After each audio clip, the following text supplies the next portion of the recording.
We are continuing our discussion on this system of philosophy, Madhvacharya's Dvaita system. One important purpose of comparing the other non-Advaitic systems of philosophy with Advaita, and one important purpose is to make it clear that Advaita accommodates within its fold all other philosophical views. So it doesn't contradict or refute any other view. It accommodates within it and it accepts all views but shows a higher transcendental vision.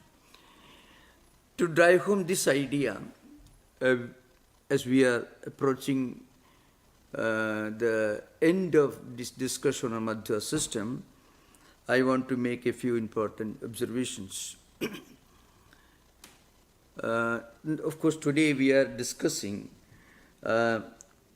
some important views expressed in a well-known book, and that book is known as Sarva Darshana Sangraha. It's a very, very important book, and those of you can get a copy of this. You may get a rough idea of the entire spectrum of Indian philosophical tradition. It contains no less than 15 systems of philosophy, discussed not very elaborately but briefly discussed. So in a way it is a digest of articles articles dealing with different aspects, for Charvaka system, the ancient Indian materialism, and different schools of philosophy within the fold of Buddhism. Then the Jaina system is called the Arhata system, Ramanuja, and Madhva system. So this Madhva system or Madhvacharya's Dvaita philosophy is sometimes called Purna Prajna system, because that was the monastic name that he adopted when he became a monk. And then there is this Pashupada system, a school of Shaiva philosophy, Shaiva system proper, Pratyabhijna related to Tantra system, Vasaveshwara, and then Vaisheshika, and Nyaya, Jaiminiya, Purvamimamsa, then Indian school of grammar. Grammar itself developed a unique philosophical system in India. That's very interesting. I don't think any other ancient world civilization ever developed a metaphysics and epistemology exclusively from the perspective of grammar. This is something very interesting. The language that we use, the words and the sentences that we construct, have a dimension that goes beyond the most simplistic interpretation of language as a means of communication, which actually is a kind of insult to language, because language is much more than just a means for communication. So that's one important thing. If today we hear expressions like "tell as it is," it's all because the degradation of language into merely the status of a tool for communication. But in Indian spiritual tradition, language itself became a vehicle not only for communication but also was a tool for philosophical inquiry. So that's also discussed. It's a Paninian philosophy. Panini's system is the basis. Based on that, Bhartrihari and many other philosophers, Patanjali wrote Mahabhashya, Katyayana, and other grammatical philosophers developed unique philosophical ideas based on grammar. And Sankhya system and Yoga system. These systems are discussed in a well-known book. The name of it's a very small book. If you think in terms of a book on philosophy, it is very, very brief, because every single one of these systems is discussed in a very brief manner. It's just a bird glance of just a peep into some of the tenets of the systems. So, but then it's a very, very important work. It was written by Madhvacharya, somewhere in the 13th or 14th century. It's called Sarva Darshana Sangraha. And actually he refers to many of these ideas from Madhva system. So, to give an example, this may be very interesting for serious students of Indian philosophy. Apart from the authentic textbooks on each one of these philosophical systems, is an attempt to bring together within the scope of a single book different tenets and doctrines of different systems of philosophy. And I want to reiterate the statement which I made earlier. One may ask this question: if truth is one, then why should there be so many systems of philosophy? This is a basic question. That question can be understood only in the light of theology and not of philosophy. Because in theology, if A is one, then if A is correct, then B cannot be correct. B should be wrong. If A is right, then B cannot be right, B should be wrong. This is the way of theology, because theology is always based on some assumed canonical literature, revelations, which came to a great prophet, a thinker, a mystic from God, and any system of thought which gives a lot of importance to a revealed scripture exclusively, it can degrade into some sort of fanaticism.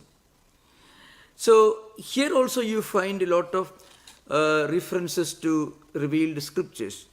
And I'm coming to Madhva system. So Madhvacharya accepts, he gives importance to three important pramanas. One is pratyaksha, direct perception. The other is anumana, inference. And the third one is shabda pramana, which is verbal testimony. And when he talks about verbal testimony, he makes some important statements, which I believe I should explain in this context. Madhvacharya, of course, he accepts direct perception, pratyaksha, anumana, which is inference, and then he also accepts verbal testimony. So even when he gives importance to verbal testimony, he doesn't, even Madhvacharya, of all people, even Madhvacharya does not ask us to take anything blindly. See, if at all Madhvacharya's system suffers from a remote possibility of fanaticism and exclusivism, just like, the finality of his own idea of God. There is that element very much manifest in Madhva system, but even Madhvacharya sometimes he gives his own interpretations to his own school of hermeneutics, called in this sentence, theory of sentence and communication. So I'm referring to that. In one context, Madhvacharya tries to refute and contradict the views of another philosopher belonging to another school of philosophy, Prabhakara. Now, Prabhakara belongs to the ritualistic school of Indian philosophy, which we are going to discuss very elaborately in the coming days or maybe coming months. Its original teacher was Jaimini, who composed more than 4,000 sutras, beginning with Adhado Dharma Jijnasa. So the inquiry is not into what is the absolute truth, but rather what's the best way to do our duty, to do our work, our rituals in this world, which is interpreted as one's own dharma. Now, there are two prominent schools of philosophers in the ritualistic tradition. It's called Purva Mimamsa. Mimamsa means investigation, inquiry. Vedas are two fundamental sections, Karmakanda and Jnanakanda. Karmakanda deals with rituals, performance of different yajnas and yagas. Altogether 14 rituals are mentioned in the ritualistic tradition. 7 types of Soma yajnas and 7 types of Havir yajna, Sapta Havir yajna, Sapta Soma yajna. To 14 types of fundamental rituals. Now, how these rituals are to be performed? What's the meaning of the sentences which are called injunctions? Means you are asked to do certain things to perform a definite ritual with a definite purpose. It is called vidhivakyas, injunctions in English. Now, according to the less prominent of the two philosophers of ritualistic tradition, we have got two philosophers. One is Bhatta traditionally, Kumarila Bhatta is the exponent, and Prabhakara. Kumarila Bhatta wrote with Slogavartikas, Tantra, and many other important works which are basis of the Bhatta philosophy of Mimamsa. And his younger contemporary, who slightly differed from Kumarila Bhatta, who accepted only 5 pramanas instead of the 6 pramanas accepted by Bhattas. The Prabhakara says, and he very emphatically makes it clear, that sentences or a particular statement in the Vedas, they are intended to communicate an action. It's called an injunction vidhi. So, any statement in the Vedas which does not include an injunction to perform a ritual. You perform this ritual, Surgakamo Ejeda. This is a classical example. There are many, many examples, any number of examples. Those who want to go to heaven, that person should perform this yajna, this particular ritual. This is the meaning of it. So only statements which include an injunction for a performance, for an action, for an activity, which requires a lot of preparations, that statement alone is valid. Other statements are absolutely without any value, they are invalid. This is the premise of the Prabhakara school of philosophy in Mimamsa, which they call Karye Vyutpatti. Karya means a statement which implies an injunction to perform a ritual. I have to mention here, of course I mentioned earlier, these schools of ritualism, they developed long before the appearance of Shankaracharya in 8th century AD. Prabhakara and Kumarila Bhatta belong to pre-Christian times, pre-Paninian times, maybe around 1500 BC or earlier. And Shankaracharya, who expounded Dvaita philosophy in 8th century, so we came maybe close to 2000 years after the Mimamsakas wrote their fundamental sutras, Jaimini sutras.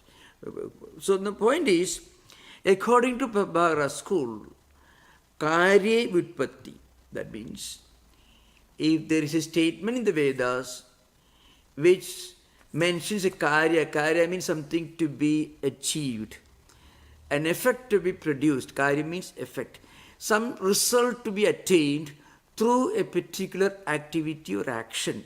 In this context, it implies a formal Vedic ritual, which will require a lot of preparations, the assembly of a number of Vedic Pandits who are trained in performing these rituals. There are some the historians like Toynbee, whose intimate knowledge of Vedic philosophy cannot be taken for granted, of course, because he was a modern historian, but his contribution is his interpretation of ancient civilizations. So according to Toynbee, this view is not taken very seriously.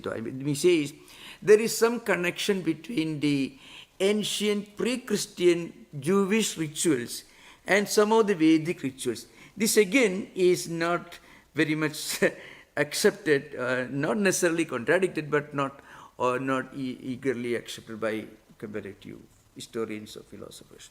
So some of these rituals closely resemble the pre-Christian, I would say pre-Christ, so to speak, rituals performed by the Jewish priests in ancient times, because it's also a very ancient civilization, which are very ritualistic. The Pharisees and Sadducees, where they belonged to. You should remember they were also very ascetic people. They had their own strong principles of ethics and morality and asceticism, high philosophy and simple way of life, and respect for nature. All these things are they share with the Mimamsa rituals. So I'm not saying I'm not agreeing with Toynbee, or I'm not expressing my disagreement. So anyway, so according to them, any statement that coming in the Vedic literature, which does not include a specific injunction for the performance of a ritual, that statement is totally invalid. Now remember, Vedas contain so many statements, so many great utterances, which have absolutely nothing to do with any kind of injunction or action. Aham Brahmasmi is a Mahavakya, and there are many such Mahavakyas in the Upanishadic and Vedic, even the Samhita literature. It don't contain anything in terms of an injunction. So according to Prabhakara, these words have no meaning. Now, so it's called Karye Vyutpatti. That is the usage used by traditional Advaitins. Now, in contradicting this view of the Prabhakaras, Madhvacharya says Siddhe Vyutpatti. What it means is, Madhvacharya repudiating this argument of Prabhakaras, he says, a sentence which communicates a Siddha Vastu, that means something that is obvious, a fact, a truth, a reality. That statement is also equally valid, even more valid. For example, the statements coming in Vedic literature about Vishnu, about some supreme reality, Shiva, Vishnu, or any deity of Brahman, whatever it is, those statements do not necessarily include an injunction, because those statements are not intended to be taken seriously by somebody who wants to go to Surga, who wants to go to heaven by performing certain rituals. So you don't worry about that. So Madhvacharya says that there is no point in asserting that a Vedic statement that does not contain an injunction for the performance of ritual, there is no meaning in saying that such statements are totally invalid. So, and he gives the example. For example, certain sentences which communicate fact. He is beautiful, Vishnu is great, or Shiva is great. There is no injunction. There is no activity indicated. So those statements do have their own value. So Madhvacharya contradicts the views of certain Mimamskas like Prabhakaras. And in this case, there are some other technical terms which may be useful, which is important to mention that. So, according to Prabhakara, the Prabhakara school of Prabhakara is the name of two of the most prominent Mimamsa philosophers who appeared after Jaimini, who is the original exponent of Puramimamsa, who wrote the Mimamsa Sutras. So, according to Prabhakara, he says, he's the view that the knowledge of a duty and action is called Karyada Jnanam. That means, I have to do something. Now remember, to give the same example, Sargakama Yajeda. Sargakama means somebody who wants to go to heaven. Yajeda means he should perform a ritual, yajna, yaga, whatever it is. So there is a karyatvam, means you have to do it. Then only you can go there. Suppose you don't want to go to heaven, you want to go and sit and meditate on the supreme truth and meaning of human existence. So you are not necessarily bound to perform any ritual. So Madhvacharya says this karyata jnanam, indication to perform a ritual for somebody who wants to attain something through the performance of that ritual, that indication is not a criterion for accepting the validity of a Vedic statement. Rather, it is called Ishtasadhanada Jnanam. What it means is, according to Madhvacharya, an action is caused by the knowledge of the desire of the result of action. What it means is, when you want to achieve something, that desire is what is producing in your mind the sense that you are obliged to do that duty which is indicated in that statement. But suppose you have no desire to go to heaven, if you have no desire to make money, then you completely ignore an advertisement that tells you, if you deposit $1,000, you can get $1 million. That statement is totally invalid, ineffective so far you are concerned. Similarly, somebody who has a higher sense of purpose of human existence, that person does not find obliged to do anything. If somebody tells you, if you invest money right now, you can multiply the amount by 5 times because the Nvidia is surging on a surge, making. So you don't feel an obligation to put your money in Nvidia because right now you are not interested in getting more money, you are not interested in becoming richer. So you don't feel the need to make more money because you are not desire for that money. You are not desire for wealth. So I am giving an example as far as possible to make it clear in modern days context. So what it means is, this is actually the distinction between philosophy and rituals. So we should always remember, even Madhvacharya, who is certainly not an idealist like Shankaracharya, even he had the courage to say that human life has a purpose that goes beyond performing rituals, engaging in activities meant to increase material prosperities. But one important point that he emphasized again and again is the distinction and difference between different objects in this world, different living beings in this world, and God and different living beings, God and different objects, and again difference among the different objects. So the only difficulty that you find in accepting Madhva system for modern times is Madhvacharya's system can be slightly disturbing for those who are looking for a universal, unifying, harmonious philosophy. I mean, an ethical philosophy, moral philosophy that is accommodating and harmonizing, that you find only in Advaita, and that you don't find in Dvaita. I can give you some example. There is a well-known book. That book is technically it's called Tattwaviveka. Tattwaviveka. There are many books in that title, not only in Dvaita system, but in Madhva system also. His own book, in which Madhvacharya elaborates his own ontology, his own concept of the absolute reality and its different attributes.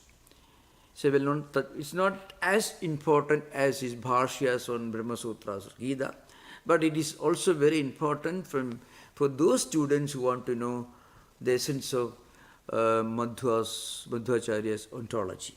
So there, of course, this is Swatantram Paratantram cha Dvidham Tattamishyade Swadantro Bhagavan Vishnuhu Nirdosho Asesha Varjitaha. This statement that he repeats with slightly different wordings in so many places and texts. Swadantram Paratantram Cha Dividam Tattvam Ishyate. There are two fundamental categories. One is independent, the other is dependent. So, Vishnu is the only independent reality.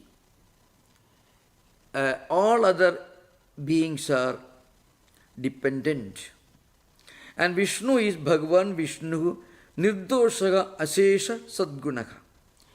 So, that Vishnu is a repository of all Sadgunas, all higher qualities and attributes.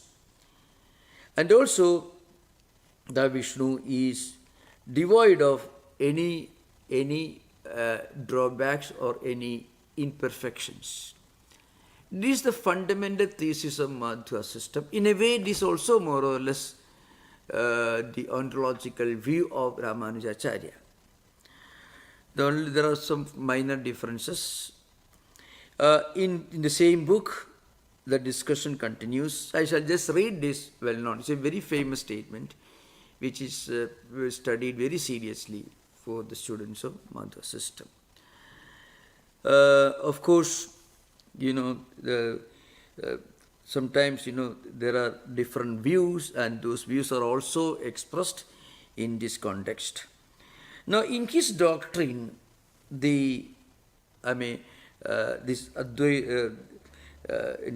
ultimate spiritual principles are dichotomized into independent and dependent. This is Tattva Viveka.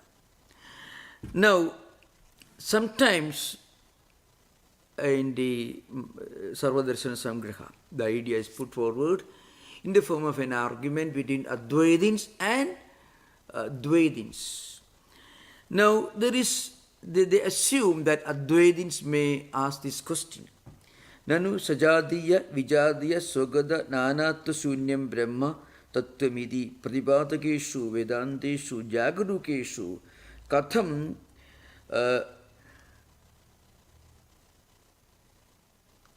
asesha sadgunatvam kathyade iti ched. So, this question arises. Now, Advaitins may perhaps ask this question. What's the question? Why do you predicate of the absolute? Now, why do you say that this absolute reality, which is one without any attributes, one without a second, why do you put in this all these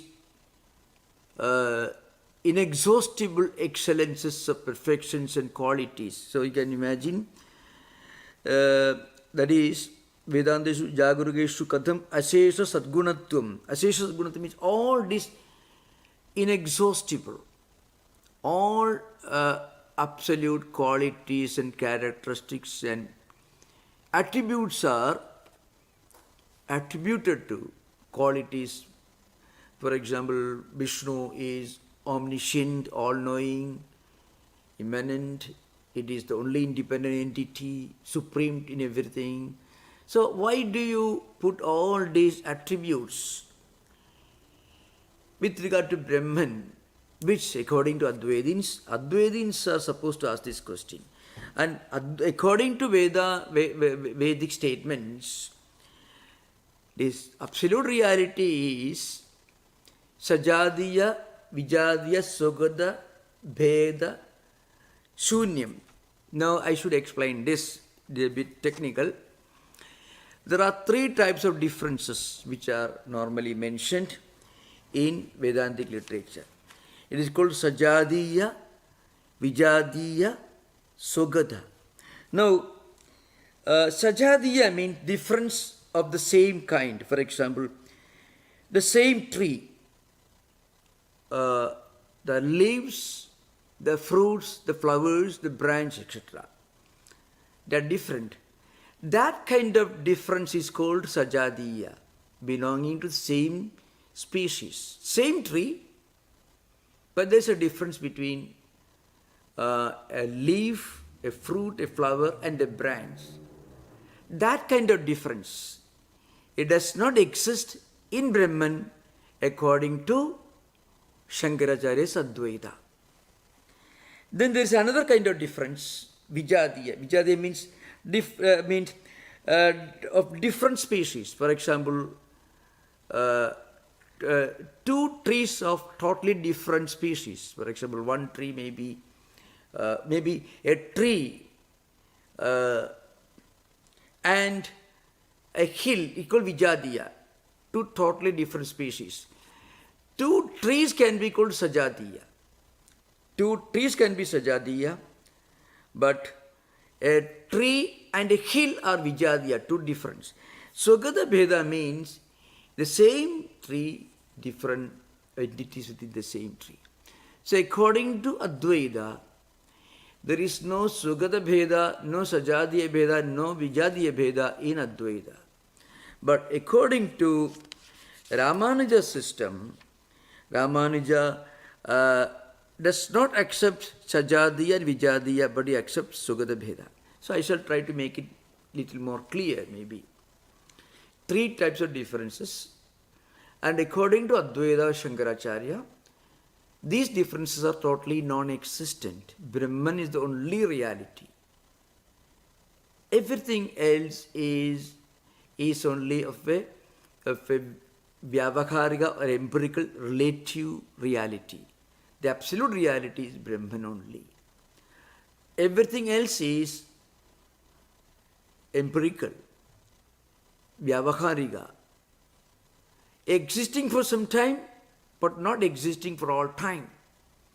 In other words, not existing the same fashion, which it undergoes change, and because it undergoes change, it is only of empirical importance. It is only an empirical reality. According to Ramanuja, Brahman is the reality, everything else is part of Brahman. Vishnu or Narayana, who you may call it a God with name and form and attributes. Everything else in this world is part of God. God is the full and everything else is part. According to Madhva, God is totally, fundamentally, essentially different from everything else. That is Madhvacharya's system. So I shall try to explain this little more. Sajadiya, Vijadiya, Swagata Bheda. So first of all, Swagata Bheda I mentioned earlier. Swagata Bheda means within the same tree, you have got a branch, you have got a fruit, you have got a flower, leaf, etc. They belong to the same tree. So one thing. And Sajadiya means two trees. One is mango tree, another is a different kind of tree. They belong to the same species, trees. Vijadiya means a hill or a mountain and a tree, totally different. That is Vijadiya. Now, according to Shankaracharya, there is no distinction, difference. All these differences are totally rejected. Only Brahman is only reality. That's why this questioner, the objector, the person who is raising this objection, he says, Nanu sajadiya vijadiya sogada nanatva shunyam brahma tattvamiti pratipadageshu vedanteshu jagarugeshu. There are all these statements and the Upanishads and Vedantas. Statements which expound a reality, Brahman, which is devoid of all conceivable kinds of differences. Now, in that Brahman, why do you bring all these differences? So, an opposite view, a criticism of Dvaita coming from Advaita philosophers is posited here, put forward here, and in response to that, Madhvacharya in his Tattva Viveka says,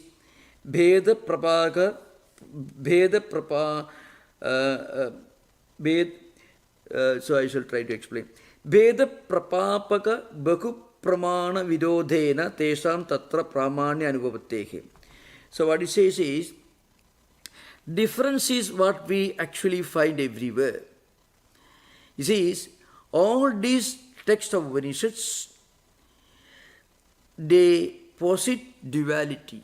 There are so many statements in the Upanishads which talk about differences. So, it is something that we see in our own everyday experience. That is Madhvacharya's view. He is responding to Advaitin's criticism. Advaitin's criticism is that the Vedanta textbooks, Upanishads only talk about one supreme reality without any difference. Madhvacharya says, you open the eyes, you find the ocean, mountain, valleys, human beings, non-human beings. Everywhere you see differences, plurality. That's what we find. That's why, Maivam Veda Prapapaka Bahu Pramana Virodhena Tesham Tatra Pramanin Anuvavtehi. Tathahi Pratyaksham Tavat. Tathahi Pratyaksham Tavat idam asmad bhinnam idi nila peda dehe pedam adhikshayati. When you open your eyes, when you see different things, it's the pratyaksha pramana. With your eyes you are seeing. That's what you see. With your eyes and your mind together you see. With your ears and your mind you hear. There are everywhere differences and pluralities.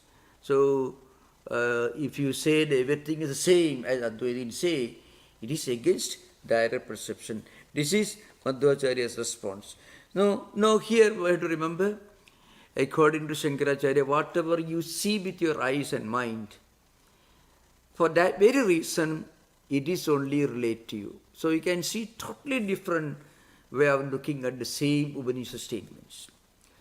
There are Upanishad statements, of course, everywhere you find statements that apparently, if you take literal sense, apparently they confirm plurality, Dvaita, or they confirm Madhvacharya's view. But Shankaracharya says, those things that confirm plurality and Dvaita, those things come and go, they change. You are seeing the ocean, you are seeing the mountains. Maybe some millions of years later, the same mountain won't be existing in the same manner. So they change. And whatever undergoes change in time and space cannot be absolutely real. And not only that, there's an interesting statement in Vedanta, Advaita Vedanta, whatever you see with your eyes, for that very reason, that entity, that object is not absolutely real. Because absolute reality cannot be seen, cannot be objectified, cannot be interpreted. So you can see totally different view. So what it means is, when you look at it, Dvaita is correct. But when you think deeply, Advaita is only absolute truth. So that's an important point to remember. As we evolve in our thinking process, in our ability to reflect, think more deeply, you find you move away from Dvaita and you reach Visishta Advaita, and eventually you approach Advaita. So this is a very important point to remember. So behind these dialectical, polemical differences, from the standpoint, from the perspective of our own spiritual evolution, we find Dvaita is correct at some point. Visishta Dvaita is also correct at a higher level.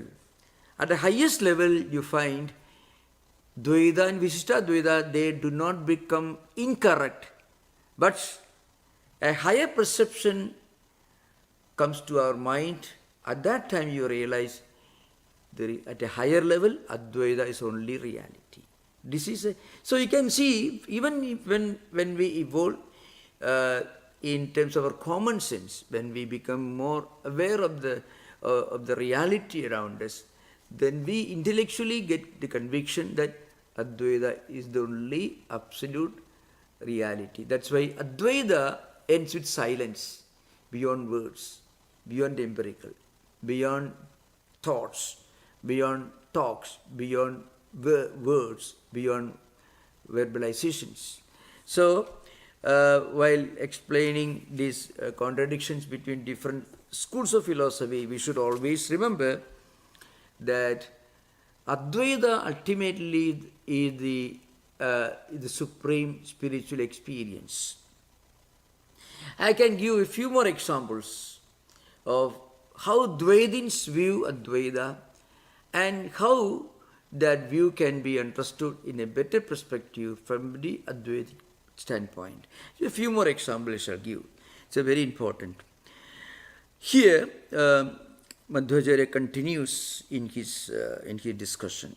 So, Anumanena api bhedaha avasiyate. So Anumana means inference. Anumana means inference. Anumanena api bhedaha avasiyate. Even from the standpoint of inference, you can see Dvaita is correct. Remember, the Madhvacharya's view, Parameshwaro jivad bhinnaha tam prati sevyatvad. What do you mean? God is different from us. Why? God is to be worshipped, to be propitiated, and we are all worshipping God. How can the worshipped and the worshipper be the same? How can the servant of a king and the king himself be the same? That's what he's going to ask. Yoyam prati sevyaha satasmad bhinnaha.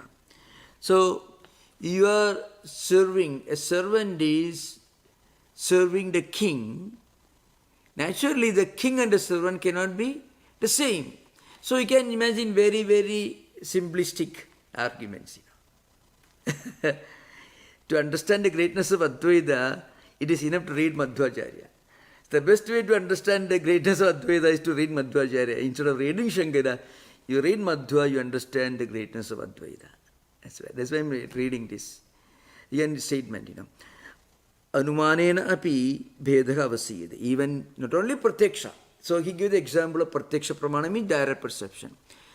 If you use the direct perception, which means pratyaksha actually means when we use our eyes and other five senses of perception and mind.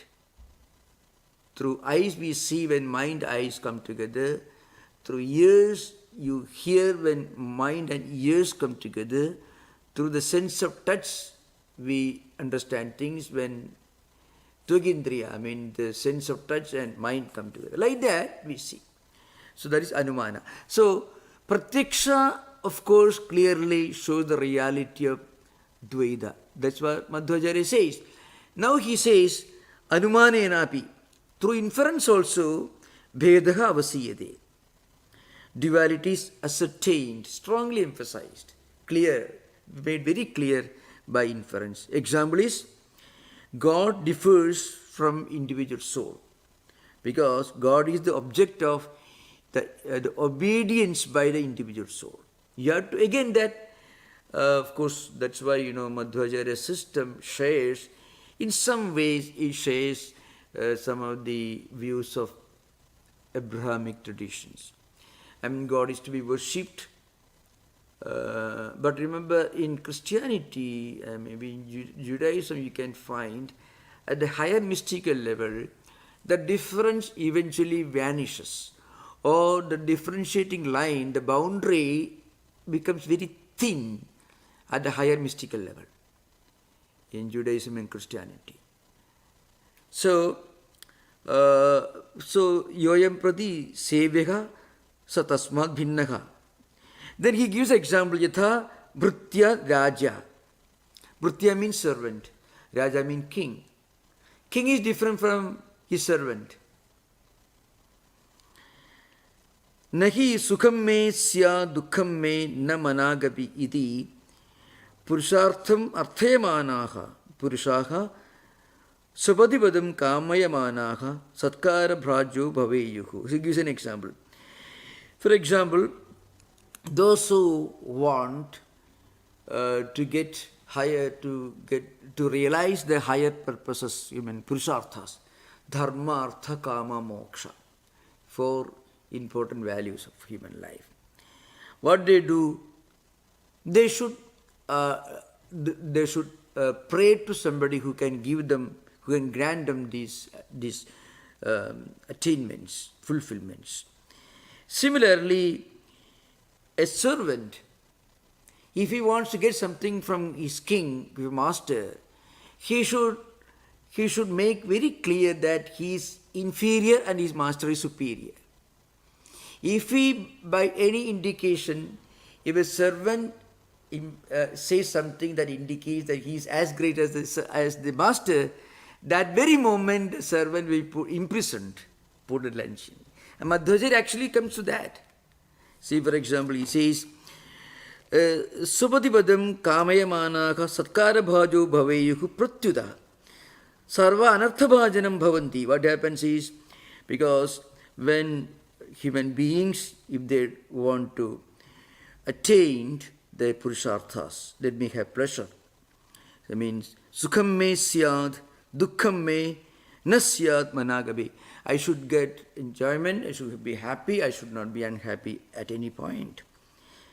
Now, what happens is, and then what they do, they should pray to their God. And then they should become recipients of enjoyments.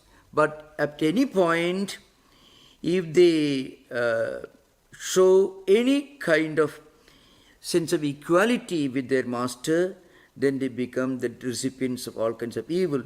That means, pratyuda sarvanarthabhajanam bhavati yaha sosya atmano hinatum parasya gunotkarsham na cha kathayedi sa stutyaha prayataha stabhakasya tasya abhishtam prayachadi tadaha. So, ghadayantihi rajanu rajaha midivadinaha dadadi akhilamishtam cha Sagunarkashavadinam. This is a very wonderful example. Remember, this is actually where we begin our spiritual life. You remember, Madhvacharya actually gives a graphic description of where all ordinary spiritual seekers begin their spiritual life. That's absolutely necessary. Without some kind of feeling of our own helplessness, and a conviction that if we pray to the Supreme Divine God, then we will get out of our own difficulties. So it requires some kind of feeling that we are right now in a state of helplessness. Actually, that's one of the important theses of Ramanuja,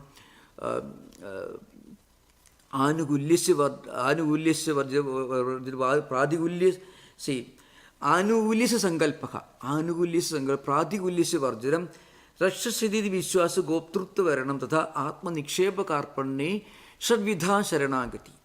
So, in the Sharanagati Gadyam and elsewhere, Ramanuja indicates very, very clear. And other great teachers like Vedanta Desika also gives very elaborate descriptions of this. First of all, we should have a very positive thinking. And also we should get rid of all negativity. Then we should have a strong conviction God will protect us because we are right now in a helpless situation. Rakshasiddhi Vishwa Goptrutta Varanam. God is only protector, Gopta. Atma Nikshepa Karpanni. So we should surrender ourselves, self-surrender, because Karpanya means a state of being a destitute. We are totally in a helpless condition. So what do? That we surrender ourselves. This is the natural beginning of spiritual life of every spiritual seeker. We feel a kind of being helpless and we feel the need to pray to somebody who is superior to us. So, remember, Madhvacharya is giving a very wonderful description of how at the early stage every human being begins his spiritual life. It's a kindergarten. But then, the only point is, it is not the end of our spiritual life. At the highest level, we feel that we can worship God by meditating on the fact that the same divine principle that is present everywhere is residing within me. And when we experience that, then we feel a kind of spiritual unity and oneness of existence. That is the ultimate Advaitic purpose. I mean, Tattvamasi Mahavakya, Upadesha and Akam Brahmasmi Anubhuti. It's a long distance to travel, that's all. So here Madhvacharya says pratyuda sarvanarthavajana bhavanti yaka susya atmano hinatvam parasya gunotkashram cha kathayadi sa stutyaka pretaga stapagasya tasya abhishtam prechati ghadayandihi rajano rajahimidi vadinaha tadati akhilamishtam cha sugunorkashvadinam. So a king will destroy a servant who assert they are equal to kings, the masters. They are also kings. If a security person standing guard at the palace gate, if he says I'm the king, then maybe he'll be dismissed the next day. This is an important point. So there's a great truth in that with regard to the beginning of spiritual life. So this is just I wanted to give some important instructions. So Advaita never says that other systems are wrong. As we go further in our succeeding classes, we discussed with Nimbarka, Vallabha, Baladeva, that is belonging to Sri Chaitanya system. We find that Advaita never says that any other system is wrong. No. Only Advaita says that the ultimate fulfillment is beyond that. That's all. That means, sitting in your own room, sitting in your own armchair, if you can see the presence of the divine within us and everywhere, then there is no need of an image, a temple or anything. But it doesn't happen by intellectual wishing away the problems. No, we can wish away things. It is a state of experience we have to attain and not an intellectual concept that we can rather we can have. It's not an intellectual concept, it's not an idea, it's not a doctrine, it is a matter of inner spiritual experience. Hello, Swami.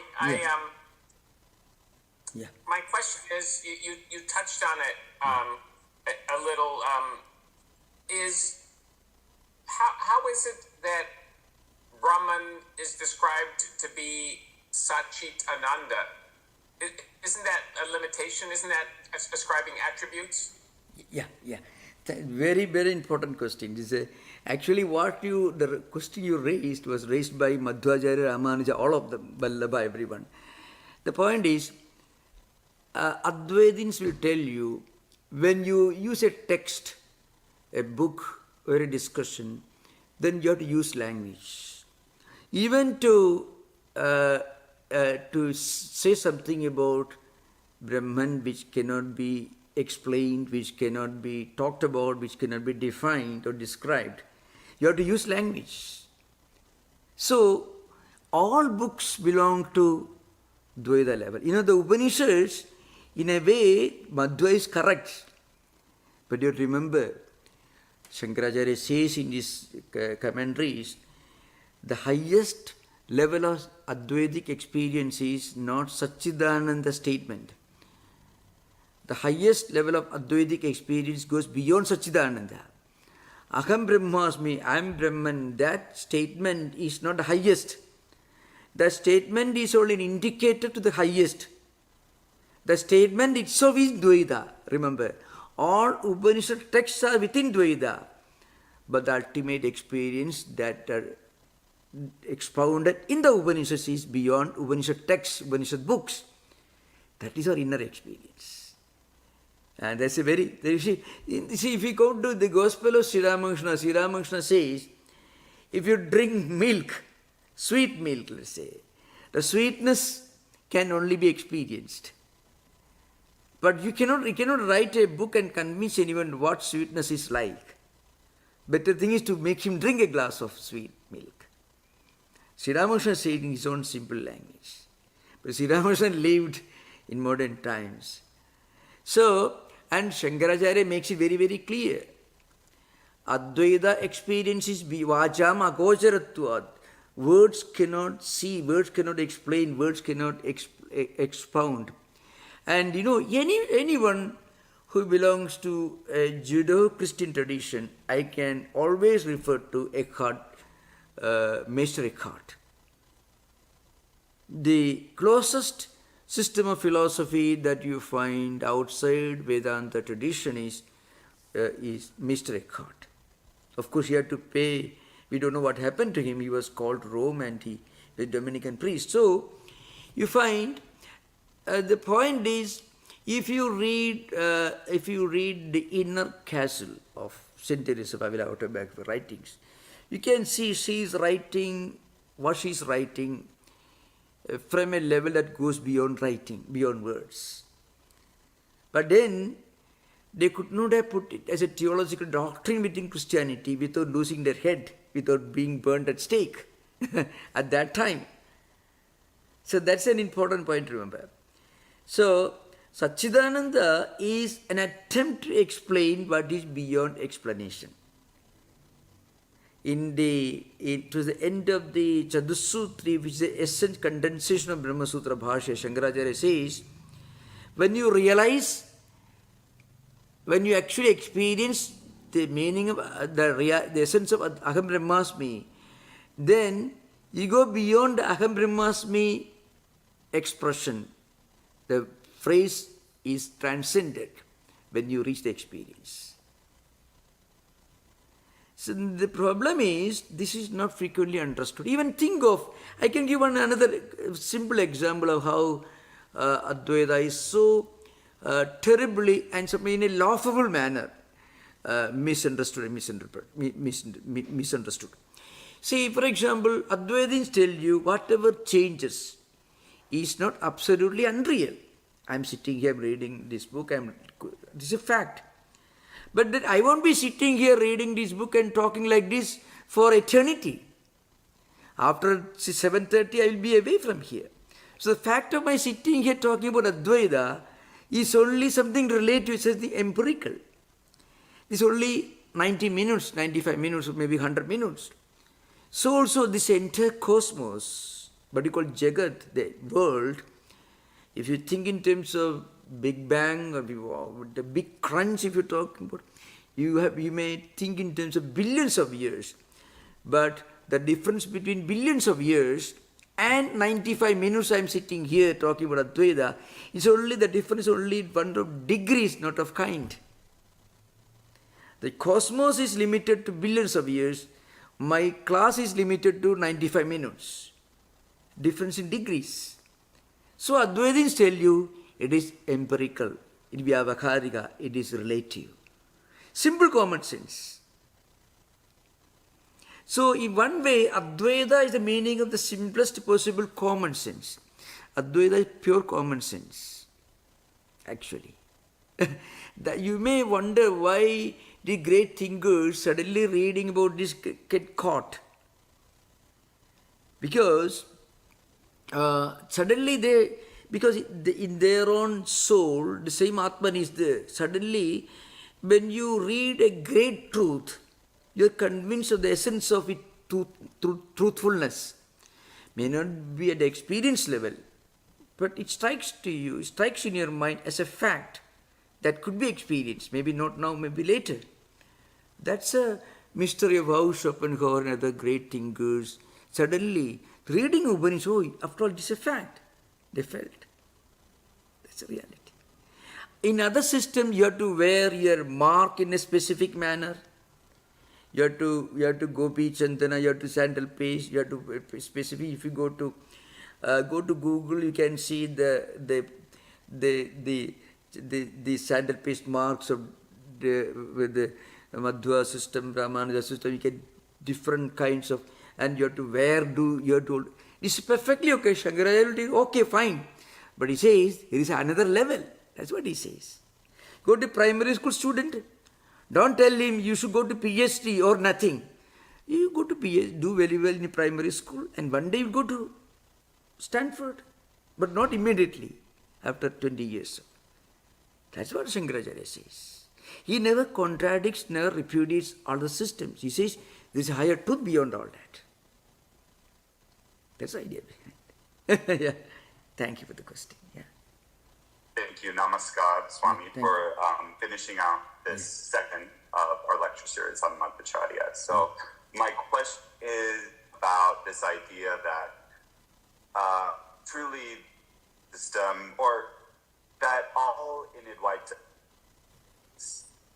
accepting of all other traditions. Because I guess I was reading text, the Mandukya Karika with Gaudapada, and it feels like sometimes Gaudapada is very argumentative, like very dismissive sometimes of other traditions. Like he has this whole section in the second chapter where he says Dvaita and Sankhya and Yoga and all these different traditions are projections of the absolutes on the unreal. Or he says that some who perform rituals are pitiable. At least that's the translation that I saw in English. That they're pitiable, like you pity them. Yeah. So to me, this is like yes, we accept that those who are worshiping Vishnu are also worshiping Brahman, but it's been this way, which is a little bit, we look down, like Gaudapada was maybe looking down on them, or was saying there's still this ignorance there.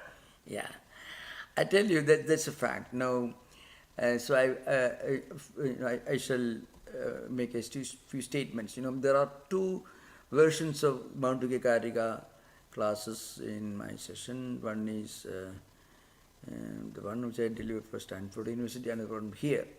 Now, in Gauda, you have to remember, Gaudapada is different from Shankaracharya, only in one respect. Shankaracharya is like somebody who had built in the same campus a university, a high quality primary school, a city college, a kindergarten also, and a crèche also. Gaudapada just started a university. So what he does is, he is teaching only for PhD students. Now, if you go to Shankaracharya, even if you are a baby under the care of a crèche, if you are in a kindergarten, there is a lot that you can learn from Shankaracharya. And if you are a postdoctoral PhD professor, you can still learn a lot more than what you already know from Shankaracharya. Gaudapada, on the other hand, Gaudapada's system only projects the last final conclusion. It's called Ajadavada or Ajadivada, means the doctrine of non-origination. Shankaracharya never tells you the world never originated. And of course he makes the statement, but he reserves that statement for the last moment. He won't teach you a text meant for PhD students unless you reach PhD class. Gaudapada is like somebody who comes to a kindergarten and addresses the students there what he should have addressed students in the Stanford University. So Gaudapada's system gives the final conclusions. It is from the standpoint of Ajadavada. Means for somebody who is a mystic, who has totally transcended body consciousness, who is experiencing every moment unity and oneness of the totality of empirical existence. For him, what Gaudapada says will make sense, not for others. But that's why in traditional schools, Gaudapada Karika with Shankara Bhashya, his commentary will be taught only at a later stage. But now we begin very often, when we study, especially in modern times, the stage by stage way of studying may not be very, very easy, may not be always possible. So we sometimes read some books and we are impressed by the great truths in that. But we should remember, Gaudapada is like somebody who is giving the final conclusions, and that is not the way of Advaita. That's why, Gaudapada did not write a devotional hymn, but Shankaracharya wrote more than 100 devotional hymns. He also teaches you how to do puja, meditation, how to put flowers on the altar. The 64 types of upajaras, ritualistic practices, Chatusashti Upajara Puja Sotram, that also Shankaracharya teaches. And he also tells you that the truth is beyond all this. But Gaudapada will not go to a temple and worship there. But Shankaracharya visited all the available existing temples of his times. And he prayed there and composed devotional hymns. Gaudapada won't do that. So, what we said is correct. When I was teaching Gaudapada, Karika here, I had to tell them, he's like an old man, very dry looking, not at all very pleasant looking, like an old aged headmaster who tells he repeats the same thing to erratic students. So it requires a lot of patience, a lot of proper thinking to listen to Gaudapada, because he's talking from the highest perspective. He's giving lessons for the PhD students.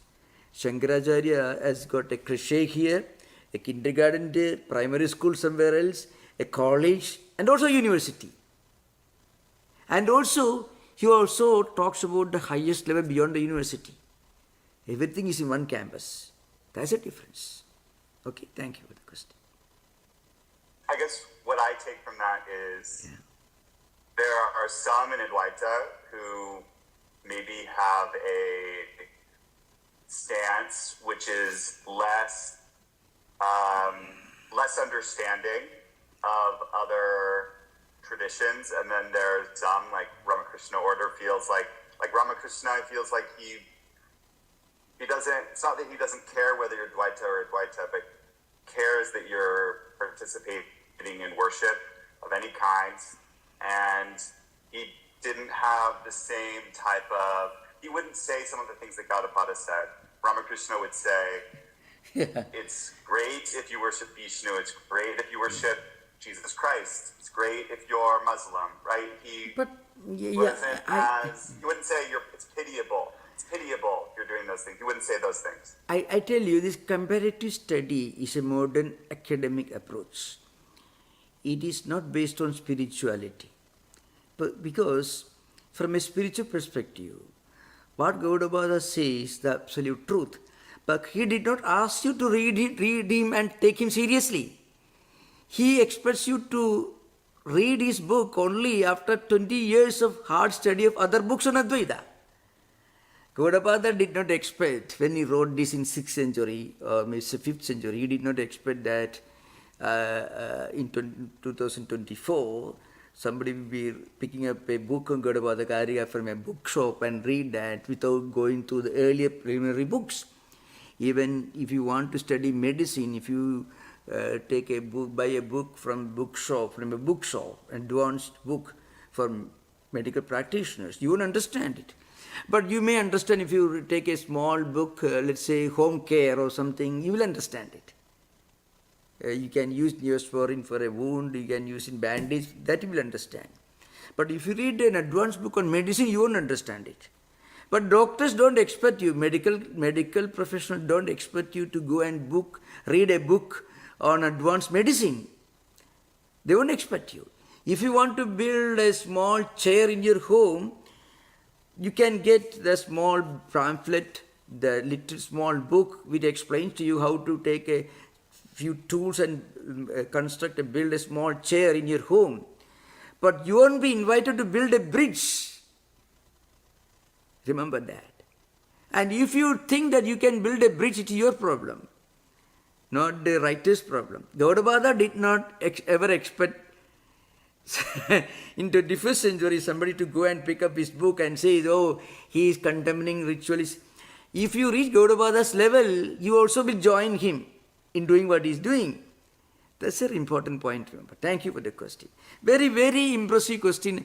Actually, I'm more indebted to the people like you who are asking these questions because I'm getting an opportunity to explain certain things which I would not have explained otherwise. Thank you for the question. Thank you. Good evening, Maharaj. Yeah, thank you. I have another question. Yeah. Like last week from the Gospel, from Ramakrishna's teachings. Yeah. He starts to talk about he says, believe in the form of God, and then he goes through a description of like fire and its ability to burn, milk and its whiteness. Yeah. And then he says, there's a stage beyond even Brahmayana. Yeah. After yana comes vijnana. Oh. And he goes on to like explain what that is, but it's not really clear to me. No, I shall explain. If you could, The word address is that. the word is jnanam, the other word is vijnanam. Now, jnanam and vijnanam. In Shankaracharya's commentary, there are long sentences and interpretations of these two concepts, jnanam and vijnanam. Jnanam, on the one hand, means knowledge of scriptures. It also could mean knowledge of scriptures and then the absolute experience. Vijnanam means a state in which you are fully established in that supreme experience, where every minute you are experiencing your oneness with totality of existence. At the Vijnana level, you go beyond everything. That's the highest transcendental level. So that's what Sri Ramakrishna is talking about. Vijnana means, Visheshata Jnana means knowledge in its most exotic, exalted aspect, dimension, where beyond knowledge you have reached the experience dimension of knowledge. There is the knowledge dimension of knowledge and the experience dimension of knowledge. Sri Ramakrishna gives, for example, you understand about milk is wonderful. That's one thing. But drinking milk and being benefited by milk, nourished by milk, and getting all the benefits of being nourished by milk, that is Vijnana. Another context Sri Ramakrishna says. So that's an important point, remember. So Jnanam at some point could mean what you call Shastra, knowledge of scriptures, and fully convinced. You have no doubt about it. But still you have not reached the experience dimension of that knowledge. When you reach the experience dimension, then again you cannot come down to a level of ignorance. That's an important point. Scripture knowledge may not guarantee experience, but it's certainly a means for experience. Getting established in the knowledge that is contained, expounded in the scriptures is called Vijnanam. The word is Jnanam and Vijnanam. That's what it is. In the Shankaracharya's commentary, Mandukya and elsewhere, there are long statements. Other Upanishads also. Long exposition. Gita also there are. Jnana Vijnana Triptapna. You find Gita's log already. And so many statements are there. So Vijnanam is the highest experience dimension of Jnanam, means knowledge. That's the idea behind. Got it. Yeah. Thank you, Maharaj. Thank you. Yeah. How far did the Mimamsa ritualists go in rejecting the portions that did not include imperative mandates to do ritual? Yeah. I mean, how far did they go? Did they cut out entire sections? Did they not honor any of it unless it had it right there? How far did they go in rejecting those statements? So, Amnayasya Adarthada Anarthakim Adarthana means, you see, Amnaya means Vedas. Upadishyade Amnayade Dharma Anena Idi Amnaya. That is their definition, Mimamsakas. Means, a statement in the Vedas is meant to be an injunction and an instruction addressed to you who want to perform a ritual by which you want to attain a definite goal. And that is the only meaningfulness. That's the only basis for the meaningfulness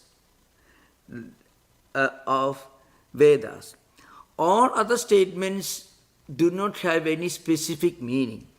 So to such a fanatical extent, many of the Mimamsakas went in the interpretation. So, that's their view. To such an extent that great Vedantic statements like Mahavakyas, the great statement, Tattvamasi, Aham Brahmasmi, Prajnanam Brahma, Ayam Atma Brahma, all these Mahavakyas. There are many other Mahavakyas, Atma Ityeva Upasita, etc. Many great statements in the Upanishad literature. They said that these statements are only meant to encourage you, meant to prompt you to perform those rituals so that when you perform this, you can attain the highest fulfillment. To give an example, I shall give one statement. Aham Brahmasmi is the most sublime statement of Vedic literature, Upanishad literature. It indicates the highest spiritual fulfillment, spiritual experience. Tattwamasi, the instruction, the truth that you are seeking, the Atman, that Atman is you yourself, within you. You are non-different from it. Not the physical body, but within you, the divine spark. That is what you are searching for. That is non-different from yourself, non-distinct from yourself. So after getting this instruction, a devotee, a seeker, he contemplates, meditates, and he does a lot of spiritual disciplines, and he also constantly performs Sravana and Manana, means reading and contemplation of Prajnanam, Brahma, Ayamatma, Brahma, all the other Mahavakyas. Eventually, in this life or next life, he gets the inner experience, Aham Brahmasmi, I am that Brahman. That is not a statement, it's a state of inner experience which cannot be stated. Now the point is, according to Mimamsakas, they say, Aham Brahmasmi it doesn't indicate anything, a simple thing. They say, Aham means I am the one, I am performing the ritual, the ritualist. Brahma means the devas, gods and goddesses living in heavens. I will attain them. I will get the satisfaction of living with them. I means I will have a celestial body. I will have all the wonderful things. I will enjoy all the wonderful things in heaven. This is the Devata Prapti. That's the meaning according to Mimamsakas. So in other words, they said that all other statements, we do not include an imperative or an injunction for performing rituals. All those statements are just theology, arthavada, to encourage you to perform those rituals. If you perform this, you get. It doesn't have any other meaning. Because any statement which does not include an injunction for the performance of rituals, it doesn't have much meaning. Anarthaka means meaninglessness. Those statements have meaninglessness. Adarthana. Amnaya se kriyarthatva. That's it. Amnaya means Vedantic statements.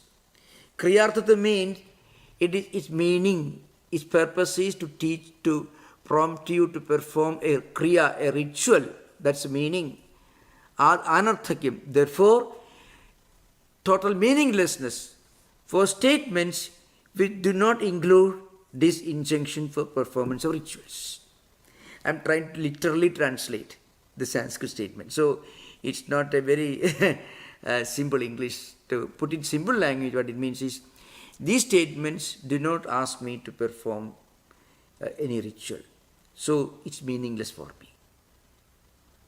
If I will attain Brahman, I am attaining Brahman, I am different from Brahman. It is a statement. It is invalid. Why? It doesn't mean that I should do anything about it. If the statement tells me immediately I should make all preparations for the rituals, it is meaningful. Otherwise it is meaningless. That's what they said. And these are all meant for, Arthavada means to encourage you, to prompt you to perform rituals. That's the idea behind. It is not hedonism, it is not bohemianism. It is, see, Mimamsakas were traditionally very ascetic. They take bath in the morning, they perform all these rituals, they practice a lot of fasting, reading, but often they became very mechanical in their performance of rituals. Actually, their lifestyle guaranteed long life, very ethical, moral life, very ascetic, very Spartan way of life. Very often we find people in English translations, they use the word certain terms like hedonism, talking about, actually hedonism is more accurate when you're talking about charvakas, Indian materialists. Mimamskas were very ascetic, very Spartan in the lifestyle. They kept themselves busy taking bath, performing rituals, fasting, and practicing silence, what called upavasa, all that they do. That's how they live their life. But they said, you should do this, you should do that, that's all. That's the idea behind it. So, in a way, please continue. I'm happy, I'm sorry, I didn't mean to interrupt, but I'm happy that we circled back to this because early in the class you were pointing out that we were to understand the ritualists in their ancient context. Yeah. And in their ancient context, their rituals were quite holy. In fact, they probably regarded their rituals themselves as beyond name and form. Yeah. Rituals themselves then an end for them. The danger was it became too mechanical. And also it could also encourage superstitions. That also. Yes, all true. But of course, the Vedas did include references to these rituals. Certainly. And the Upanishads pointedly are the more philosophical elements. It seems more sensible to integrate them entirely, but you're pointing out that they didn't do that. Yeah. Now, another important point that's very important to remember, the Mimamsakas did not accept the very concept of somebody who is young and healthy and educated and brilliant, like Shankaracharya, taking to a life of monasticism. Mimamsa was totally against that. They said every person should marry, have children, perform all these rituals, because most of the rituals should be performed, could be performed only in the company of their wife, Sakadharmini. Husband and wife together were necessary to be present for performing the rituals. So these rituals were meant exclusively for householders. So anybody who said, well, I don't want any of this, I want to be mystic, I want to wander, I want to go to Kashi, I want to live a life of meditation, Mimamsakas had no tolerance for that. So they say, in fact, there are many statements, says, those who are kana, kubja, anta, I mean those who are lame, blind, dull, poor, unfit, such people alone can be fit for monastic life. They made such statements. But remember, so Shankaracharya wrote elaborate passages contradicting this. And he says, if a person is fully brilliant, well-educated, very capable, if he one day or any moment, any day, any moment, he feels this world is nothing, I don't care for this. Like Christ, Vivekananda, Sri Ramakrishna, anyone for this. Shankara himself, a 6-year-old boy, apparently the most brilliant intellect the world has seen. Because of what he wrote, we are discussing the subject today. Vedanta ideal always existed right from Vedic times, but Vedanta philosophy did not exist. Even the idea that Vedas have got a meaning that goes beyond rituals, that goes beyond the external performances, that is a distinct contribution of Shankaracharya. If Shankaracharya had not come, another interesting I tell you, it is a purely humanistic or maybe social perspective. In India, traditionally Brahmins and Kshatriyas were allowed to study the Vedas.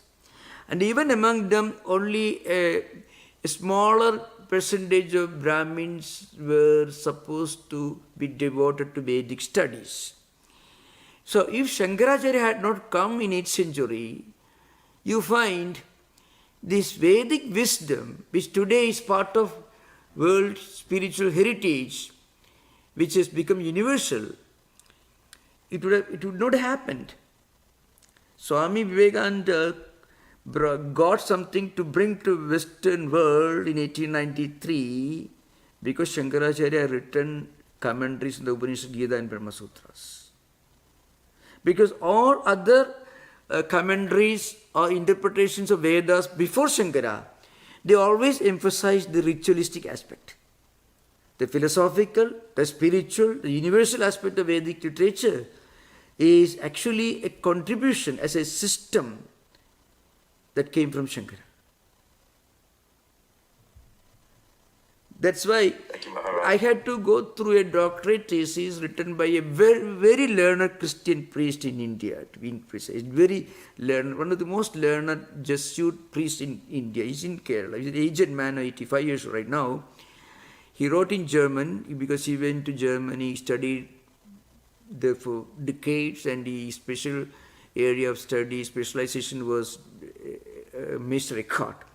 So I just stumbled upon that, and I was editor of a journal in a vernacular, and he used to translate a large portion of his thesis into vernacular. I had to edit and proofread. That's why I was so highly impressed by the similarity of statements between Eckhart and Shankara. A gap of 400 years, more than 400 years, 500 years nearly. One was born in 13th century Germany, the other one 8th century India. And there was no way that Eckhart could have heard about Advaita. But you can see, even if you are separated by thousands of miles, and if you are separated by different cultures and traditions and thinking process, still a great soul can still connect with Advaita, because that's a universal truth. That is what is indicated by the close similarity between many of the statements in Mr. Eckhart and Shankaracharya. You can find Rudolf Otto has written some well-known books on this subject. Those books are available in English. You must have read some of them, perhaps. Okay. Maharaj, you made a good comment that is, philosophy will not lead to realization. Yeah. Which is well known, we understand. And in this whole last 3 lectures, now we have understood Dvaita, Vishishta Dvaita, and Advaita. What the quandary I have probably would say is we need some guidance on what practices will lead us from Dvaita to Vishishta Dvaita to Advaita. Maybe not here, but for me, Vivekananda and Sri Ramakrishna's life is a great example in a way for us. So, but some guidance for us, if not in this lecture, in the future lecture. Yeah, we can discuss this. Thank you for the good. That might be a good topic for a future lecture. Thank you for the suggestion. Thank you. Om Shanti Shanti Shanti Harihi Om Tat Sat Sri Ramakrishna Arpanamastu.